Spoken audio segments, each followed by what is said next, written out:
Today we're going to be going over the best thing from every single Call of Duty Zombies game. Let's just jump right into it. Now, I'm going to be honest, I'm not a big fan of World at War, but one thing that is really good on this game is the fact of the simplicity. Now, obviously, that's something that anybody could just pick up, but really, that's what the whole point of the mode was to be. You're supposed to just have fun and shoot zombies and just relax, and that's what it really does. I think anybody could just hop into Doris and have fun, play with friends on Varuk and have a horrible yet extremely fun time, and play the other maps and still really enjoy it. Now, there are problems within World at War, like the zombies being really glitchy, the weapons being bad, this, that, and the other, but it still provides to be a simple experience which the devs didn't really think would go much farther. You want an old school game of zombies, World at War is definitely your choice, and it is pretty obvious why. And of course, it is the foundation of zombies. We wouldn't have zombies today without it. And of course, it is going to be simpler than, of course, what we have now. Black Ops 1 had a unique atmosphere for every single map that you played. From Call of the Dead, Shangri-La, Moon, everything about these maps was different, and each map that you played entirely would be something new. Starting off from Kino, we were just expecting our old World at War atmospheres, but slowly as the DLC cycle moved through and through, we were expecting more and more. Genuinely, I love Black Ops maps just because of how unique they are. I mean, you're on the freaking moon for one of them and you blow up the earth. Shangri-La, you're in a Indiana Jones style jungle where you're exploring and it's extremely difficult, which makes it extremely different from every other map. And even in Ascension, you start out and you're in black and white, which is something that was never done and has been done ever since. Black Ops 1 may be difficult for some people and you may not enjoy it, but you at least have to appreciate its maps. The great thing about Black Ops 2 is that there were plenty of wonder weapons within it, and every single one of them was extremely fun and useful, besides like maybe one or two.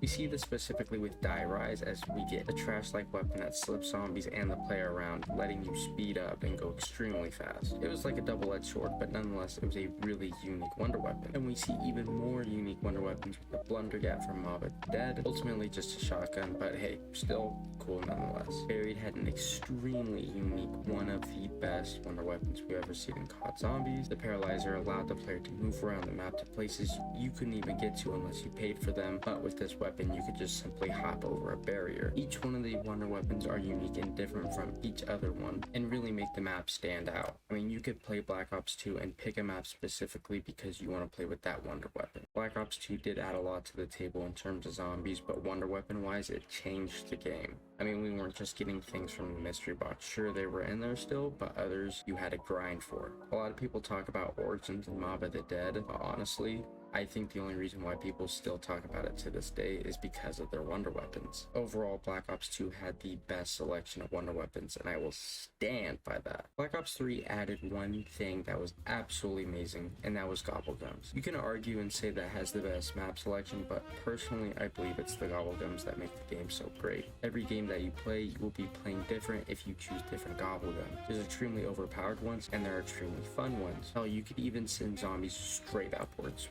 after you kill them, which it sounds so dumb, but it's so fun. You can make an Easter egg that normally takes 2 hours go in about 45 minutes. You can make really painful parts of zombies a lot more fun, and you could change up the gameplay and add challenges just because of these Gobble Gums. They may not be balanced, but overall I think they are something that was well needed, because zombies can get stale without things like this, and we can even see that today. I really hope more things like this get added in the future, but from the looks of it, we're not going to get anything as cool like this. It was a little pay to win, but at the end of the day, it was something to grind for, and it gave you something to do. Gobblegums overall are probably one of the best additions in COD Zombies just in general, not even for Black Ops 3.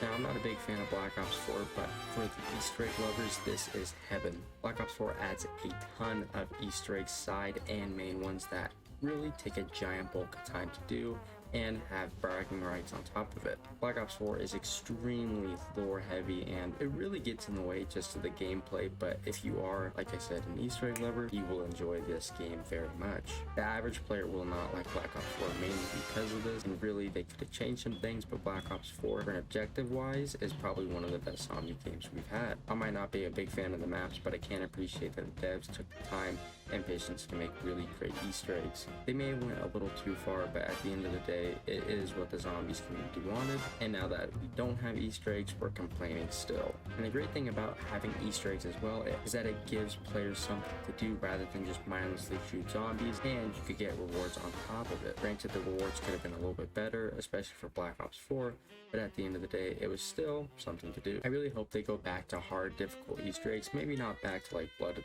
the Dead, but things like Ancient Evil or 9 honestly fits the best category. I think everyone can appreciate the Easter eggs within Black Ops 4 as a whole, but the maps themselves aren't very good. WaW Zombies added a whole bunch of players to the mode, but in particular, it was high rounds and speed runs. I'm going to be focusing on high rounds because a lot of people can do them now. It added support systems like chopper gunners and self-revives, super sprinters that really can catch up to you without perks, and overall has a fun, chaotic gameplay aspect, which you could even have at the beginning of the game, which really just makes it even more fun. If you don't want an easy high round experience, definitely Cold War is your choice.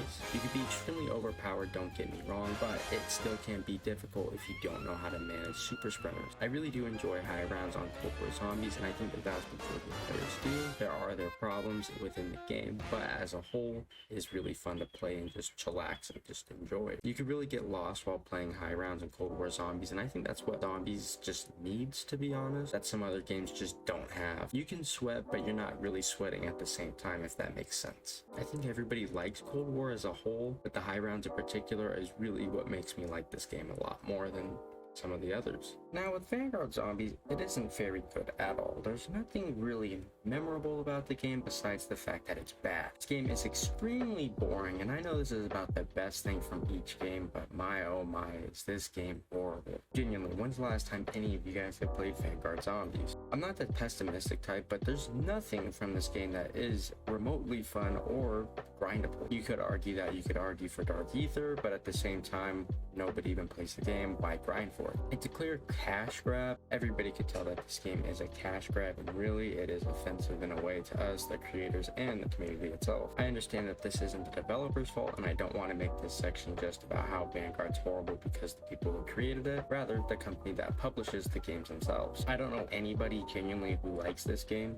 and the people who still make content off of zombies clearly are just going for monetary reasons.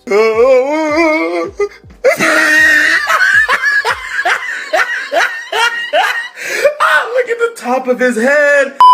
I really hope that this game could turn around, but seeing that I have about, 5 months until the next game releases, it's pretty clear I will never pick up this game ever again. I genuinely would rather have bought $70 worth of rocks than have bought this game. But I think that is going to about wrap it up. If you did enjoy, make sure you leave a like and subscribe. I understand that it is finals week, so good luck to those who are in school right now. But on that, gamers, I will see you guys in the next one. I hope you have a wonderful day. See ya!